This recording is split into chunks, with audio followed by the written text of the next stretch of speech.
Former NFL scout with 3 different teams, the Ravens, the Eagles, and the Browns. He's now a color analyst on the Chargers radio network, so he gets Justin Herbert up front and personal. His name is Daniel Jeremiah. He is now joining us live. Thursday night football tonight, Falcons-Panthers. He's on with Joy Taylor and Bucky Brooks as well. He's one of the guys I lean on.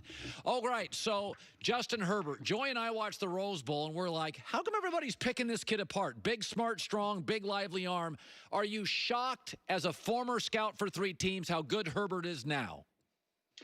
Yeah, I'm shocked, Colin. I mean, I thought, look, he had those tools that you talk about. I thought they cut him loose a little bit as a runner in that Rose Bowl game, which they didn't really do during the regular season. I thought he had a chance to be a really good player, but I thought it was going to take some time to kind of develop him along the way, just in terms of getting him to be a little more aggressive. You know, sometimes when you have a defensive coordinator or an offensive line coach as a head coach in college, it's run the ball. We're going to run the ball. We're going to play great defense, protect the ball. Don't be too risky. Let's be a little bit cautious. They take away a little bit of your stinger. Well, he's been in full-blown attack mode since he got to the Chargers. And, you know, to do what he's doing right now and who he's done it against, I mean, look at that Tampa defense is doing to everybody else. He carved him up like a turkey in the first half of that game. Yeah. So I had an epiphany last night. Tua is not big and not mobile, and outside of Drew Brees, you generally in this league have to be one or the other. Fran Tarkenton, Russell Wilson, small but ran. Same with Vic. 28 of the 30 best quarterbacks in league history are 6'2.5" or over. I worry that Tua isn't big, isn't mobile, and I just fell in love with his personality, his composure. What are the chances he's just not going to be very good? Well, I mean, I want to see him play. I mean, let's get out there and see him play. The thing I like about Tua is his kind of superpower is just how fast he can process. He's got a quick release, get the ball to your hand. So when we want guys that are undersized to be mobile in athletics, because you've got to be able to create, you've got to be able to find space, you've got to be able to make things happen, because there's going to be times where you don't see. But vision for him has been kind of the opposite. It's been something that's been his calling card. So you're going to get ready for RPOs, man. You're going to see a billion RPOs from the Dolphins. He's going to ride the back, and the ball's going to be gone. Yeah. By the way, you know, every great coach has a weakness. And this is something I've been on. My buddy Ryan Russillo and I talk about. We've been talking about this for 5 years. Belichick, I've been told, in January tells his scouting staff, I've got it from here. I'll take the draft over. That's what I've been told. Now, I don't think that's the way to do it. I want to talk to scouts until the last second I'm drafting. But he hasn't had a Pro Bowler at a skill spot since Gronk, and he acknowledges, because Gronk was hurt in college, that was a little bit of a lucky break, is that what you're seeing without Brady is they've got no speed. They've got no receivers. Their tight ends aren't great. Some of this, to me, we can blame Cam, but is some of this Belichick's weakness? We've spotted it. Offensive skill people, just not very good at drafting them. Well, I think we've used the phrase, or I've used the phrase with Tom Brady, that sometimes he can be the Febreze. I mean, he can make all the smell go away, and he can cover up a lot of issues on your roster. And right now what you're seeing is you've got guys that can't separate, so the windows are so incredibly small. And Tom was so comfortable and used to throwing in those tight windows. That's the way he's lived. And so to come in as a quarterback from the outside, and not just Cam Newton, it would have been anybody that came in there. Man, to tell yourself that this guy's open when he's really not open, that's going to be challenging for anybody to do. And so, yeah, I agree with you. They haven't had a great success in terms of finding those guys, but between Belichick and Brady, they've been able to kind of get around it. And now you're seeing with just one of the two gone, you know, the argument, whether it's Brady or Bill, I mean, at the end of the day, you need both of them to be able to cover up some of the roster issues they've had. Listen, I said you cannot have the 4th best quarterback in a division.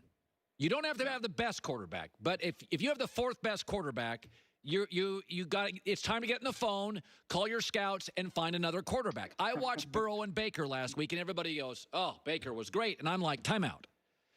Burrow had no running game. He's got a bottom 5 offensive line. He's a rookie with no training camp or preseason. The fact that Baker had to keep taking the lead from him, I was actually blown away with Joe Burrow because he's got nothing to work with. And I know Baker, everybody thinks I hate Baker. He played well, too. I'm not disputing that. But I know what he had to work with. I'm blown away by Burrow. I watched that last week. I watched that, and I thought, this kid is, I don't know what he is, but this is amazing. When you watch Burrow, is Baker now the 4th best quarterback in his division?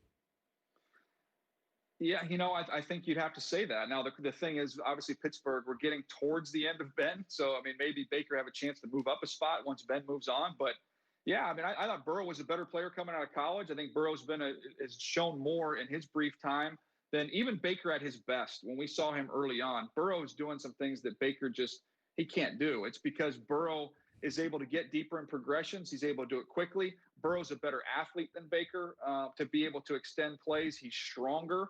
I mean, Burrow doesn't have a huge arm. I'd say Baker has a stronger arm than Joe, but he's just physically stronger inside the pocket. And you've seen him, look, he's taken what he's done at LSU and he's carried it right over to Cincinnati. And the question was, well, when you don't have better players than everybody else you're playing against, how are you going to do?